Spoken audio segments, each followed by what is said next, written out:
Hey everyone, I'm Kendall, And I'm Lex. and this is All Your Heart, Soul, and Strength. Here at this YouTube channel, our main goal is to speak God's truth and show how it applies to every area of your life.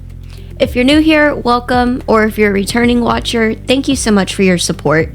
Please like and subscribe, and if you were moved by this message and you feel like it could benefit others, go ahead and share it. We hope you enjoy today's episode.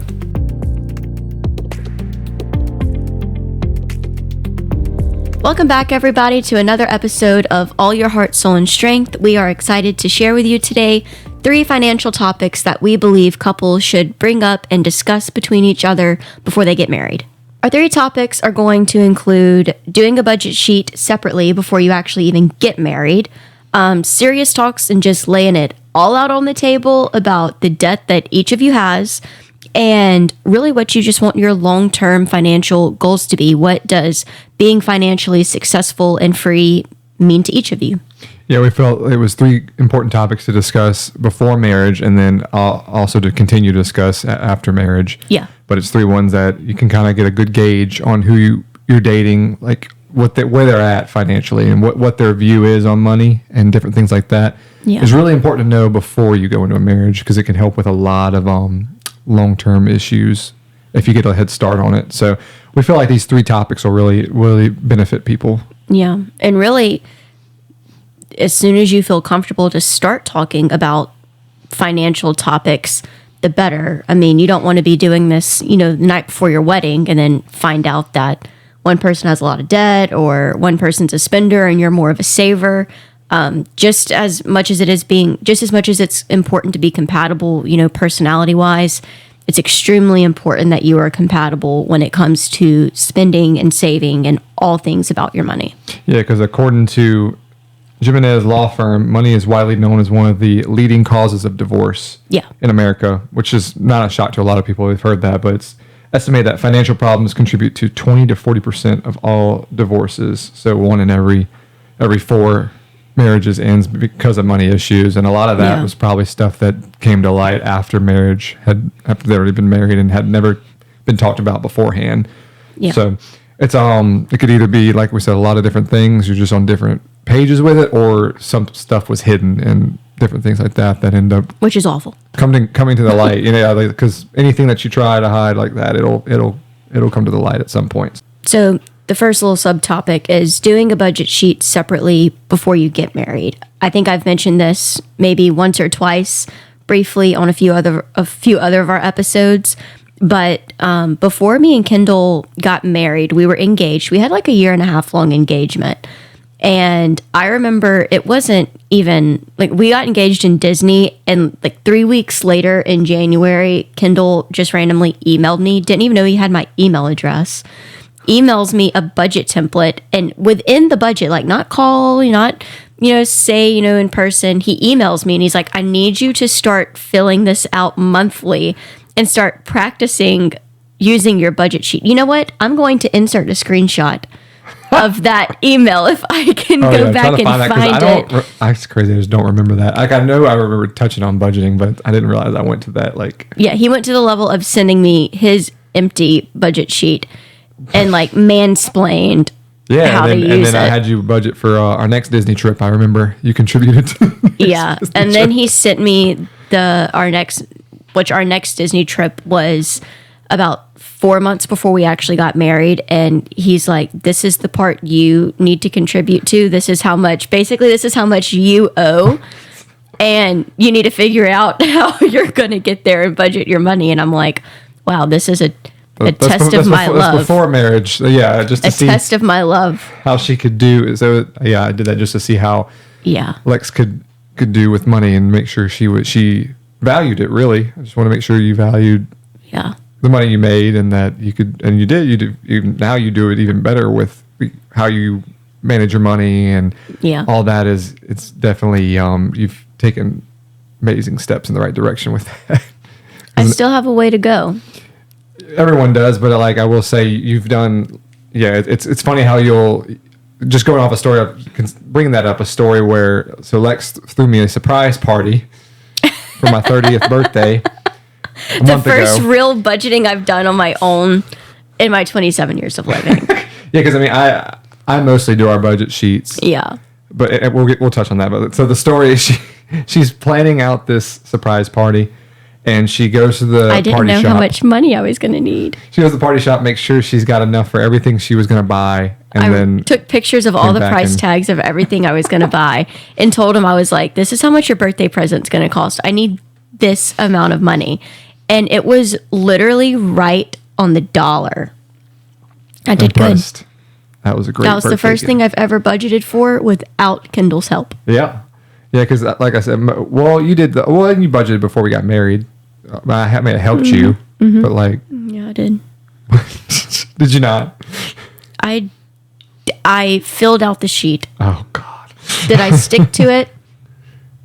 Well, now she does, and like that. Like we've discussed, sometimes you're always going to have someone who does more of that than the other, which is fine, but you always want to be on the same page with it, and then just discuss it with each other. Don't let one person just completely do it and just have no say or like any idea of what's going on with it is not healthy, because that also opens up a lot of doors of what issues you could have in a marriage from just not realizing where your money's going. We wanted to put this one as a topic just because, like we said, knowing where your money is going and showing that you're going to be a good steward of your money is important, which we've discussed as well on our podcast. Just stewarding your money well, and so you want to marry someone who has the same ideology as you with that. You want to realize that and just know that they honor what you bring to the marriage with your money, because it's going to become your money. So if they can do it, you want to make sure they can do it by themselves, because if they've already got those bad habits by themselves, they're going to carry over to marriage and cause strife, when you realize, okay, well, we have an issue of not really putting money in the right places and doing the right things in the right order. That's what I like to say, the right order with things. And just touching a little bit on the topic of, sitting down and really seeing where your spouse likes to spend money.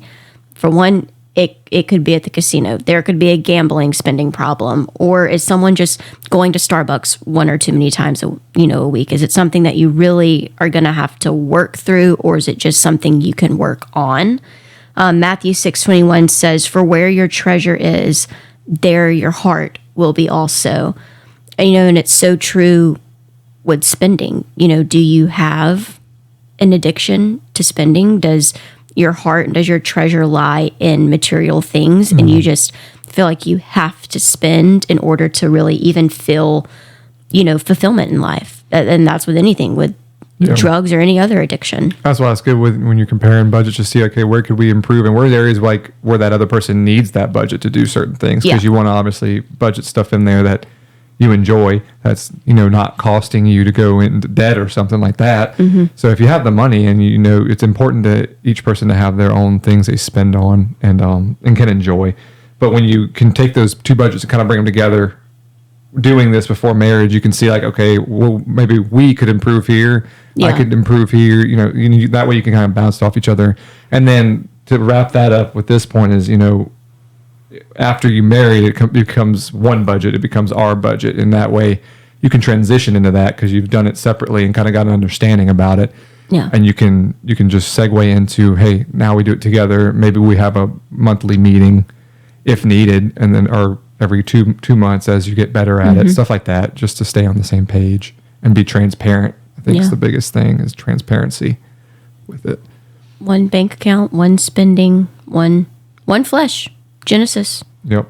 And speaking of coming together and being one flesh, and what's mine is yours and what's yours is mine, debt.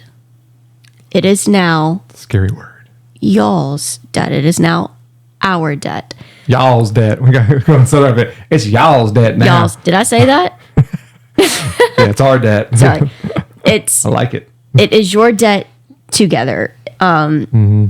Praise the Lord, Kendall and I, neither one of us had student loans, but if I had student loans, that is, first of all, you have to be very transparent going into a serious relationship, maybe not a first date topic, but, if you really see that this is moving and you think, the next 2 or 3 years you could be married, but you're not going to be finished paying off your student loans until 15 more years, you really need to be open and honest. This is what I come with. This is how I'm tackling it, or this is why I have not tackled it yet. Last thing you want to realize about your partner right before marriage is that they come with a lot of financial burdens. Not saying that all debt is a financial burden. You could have a mortgage, but I'm talking about big things here. Yeah, things like student loan, gambling debt, anything like that. I mean, just being upfront, even if how it may be embarrassing, like something like a gambling debt, and it only gets worse. Especially something like that, like student loans a little bit different with that, but there's a lot of these spending things can get worse and worse if you don't just come straight forward with it. And saying God can't honor anything that's kept in the dark. It needs to be, it needs to just come to the light, because the sooner the better with stuff like that. So just being, like we said in the last thing, transparent. You got just transparency of, hey, this is a debt I have, and I'm attacking it. Show that you can attack it individually and then together attack it when you're married. It's important to not help someone with their debt when you're not married. Don't combine anything until you're married. So it's your own, as far as debts and stuff, you're attacking those things on your own. And then when you get married, you become a team with that. But it's just a slippery slope when you try to help with, it's a good, I know a lot of it comes out of good heart places, but it's important to wait for marriage for stuff like that. Don't co-sign for your girlfriend's Toyota Camry. Yeah, stuff like that. It can be a lot of different things. Can cause a lot of issues, but yeah. I even saw a girl talking on TikTok about how her and her husband live financially, and it made my head hurt. I couldn't imagine trying to keep up with it like this, but they had been married for a few years, just a couple of years. They were newlyweds still, maybe 2 or 3 years. And she was saying how, she has a car note. He doesn't. He had student loans, but she didn't. And they didn't have any debt that was combined, like a house. They didn't buy a house together. They have rent for their apartment. And she just kept saying, well, that this is my debt. My debt is lower than his debt. He has way more debt than I do. And that's just such a bad way to think about it and to view it. I mean, that would probably cause some arguments, because then you can use it against the other person, right? And it's not healthy. It causes an area where you can hold it above someone's head per se, and it's just not healthy. Not how it's supposed to be. When you combine, you're more of a team. Yeah. When it's hey, I can afford this, but you can't because you have to take care of that debt. It's that's just weird to say that way for marriage. It's just, you're not a team, which is marriage, one flesh. And her car was about to be paid off, and she's so we agreed, that when my car's paid off, I'm gonna help in Venmo. I'm gonna help him. Hold on.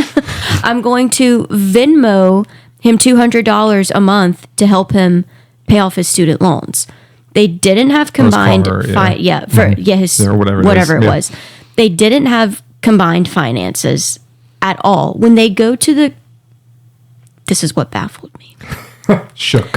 When they go to the grocery store together, one person pays for it and the other person Venmos that person half of the amount. This is a married couple. Yeah, we're not talking about dating. I can understand that dating, but they're married. Yeah, sorry, I got a little bit off the rails. But that's a lot of work. She said that this is the predicament they're stuck in because they did not have a plan before they got married. They got married and woke up one day and they were like, okay, well, you got this, I got this, and let's just... Which circles back to one, which is the budget, which is the plan. The plan that leads to how you attack these things together, the debts and stuff like that. I mean, that's the plan and the roadmap that you lay out together. Right. So that's important. And I would say if some of y'all are doing it that way, I would advise you to try to combine it. And it's a lot easier because you're working toward one thing and not working like this the whole way. It's hard to live a life like that. It's exhausting. Oh, by the way, you owe me a Venmo for that Basha the other day.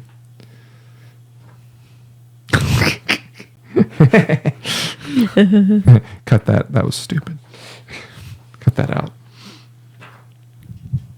Please. All right, so that brought me to one thing I wanted to say as we close this topic out. It's Ephesians 5:22 through 23. Wives, submit to your husbands as to the Lord, for the husband is the head of the wife, even as Christ is the head of the church, his body, and is himself its Savior. A lot of people hate to hear that verse. I want to look at this from two angles that are very important when you read it. Is you need to be a man worth submitting to. I'm glad you started with that one, baby. Start with that, because if you're not if you don't have things in the right order, then how do you expect your wife to submit to your direction and your lead? Mm-hmm. So it's important on both sides. I know this speaks directly because the man is the ultimate leader of the household, but you got to be someone who can be trusted to lead, because there's some guys who end up in bad financial situations and they have to earn that financial trust back to be a leader in that area of life, and that's understandable. Say if it's like, I mean, I hear things on Dave Ramsey all the time about like huge credit card gambling debt that just they found one day, and they're basically, Dave and all of them are basically like, look, you need access to everything and you need to see everything until trust is built with that, because it's financial infidelity. It's a thing where, if you can't be trusted with leading, then you really can't expect your wife to submit to that lead. I think that's unfair, especially some of the Christian men who might use that verse in that way. Yeah. Like you want to be someone who your wife wants to submit to. Yeah. As in follow is what that means, So all that to say, you're a team. I think that circles back to it's our debt. Yeah. And we submit to each other, but the man leads and needs to be in a place where he's trusted to lead that area. So, like, I have no doubt if I never looked at another one of our bank accounts, budget sheet, or anything like that, I know without a doubt Kendall would lead us. He would not lead us off of a path that I didn't want to go down. Yep. Thank you. Welcome. 100%. Yeah. So and that's just trust that's built through dating and being through engaged. Actions. Yeah. And then track records. Build that before marriage is important. So not to just all of a sudden start building it after marriage. Mm-hmm. And our third and final point is to discuss what you want your long-term financial goals to be. In order to get to your long-term financial goals, you have to be, I don't want to use the word strict, but you do have to hit your short-term financial goals. And how is that hit? It all circles back to your budget sheet. Kendall and I had several long-term goals that we wanted to hit, and our markers were, like this past one that we just hit, it was before Kendall turned 30, or by the time Kendall turned 30. One of those being having a rental property, and we have that. We had a few other monetary goals, and we've hit that as well. But again, it all came back to because we have things in the right order. Mm-hmm. We do our budget, and we stick to it. Yeah, so we set usually like short term, as in 1 year, and it could be shorter than that, but like 1 year, we kind of do a 1 year and then a 5 year type look ahead, and just kind of see, hey, what do we want to try to hit in those 1 to 5 years kind of range. So, and then we'll kind of reassess it after the year and stuff like that. So it's a good practice to do, because that way you're like, hey, are we heading in a good direction, or like, are we hitting? And we do that with financial, spiritual, dreams, just anything, like a lot of things that we're believing for, stuff like that. But financially, it's really important because it continues your track of going the right direction with your financial growth. So, yeah, so that's our third point, is we just think it's really important for couples to talk about their long-term financial goals before marriage. What's your dreams? Do you want to have rent houses? Do you want to have a vacation home at the beach in Montana? Yeah, Montana. Mountains. And it's also important to make sure your goals are attainable and very measurable.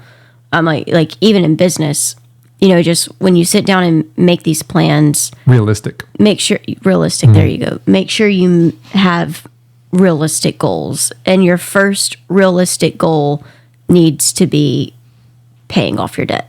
Yeah. Before you have any consumer debt, dream car, any house, any student loans, credit card debt, anything crazy, knock away at your debt. And so then you can breathe and you have room to hit another said goal. And attacking that together, it makes it so much, it's just so much more fire, your gas to the fire. It's like when you're doing it as a team, you can celebrate more too.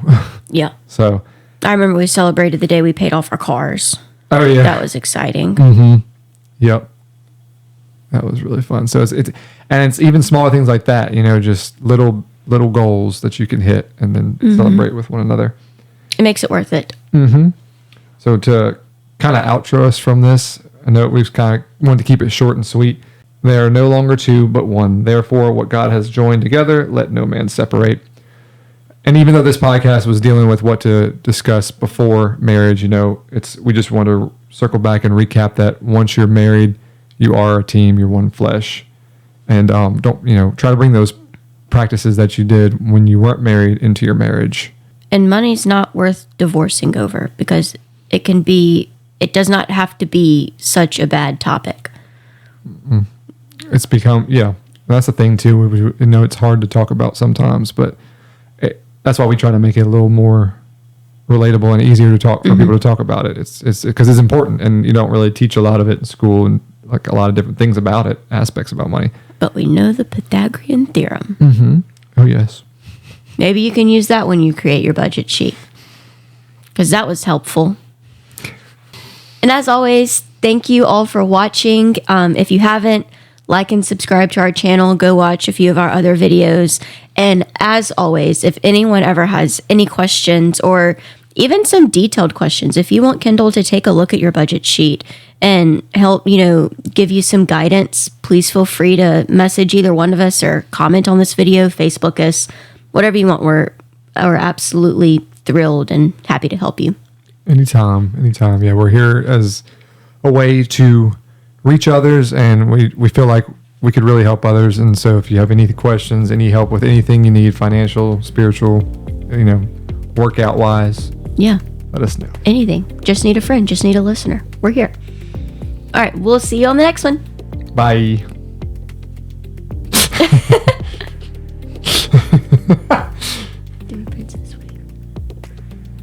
Princess Diaries 3.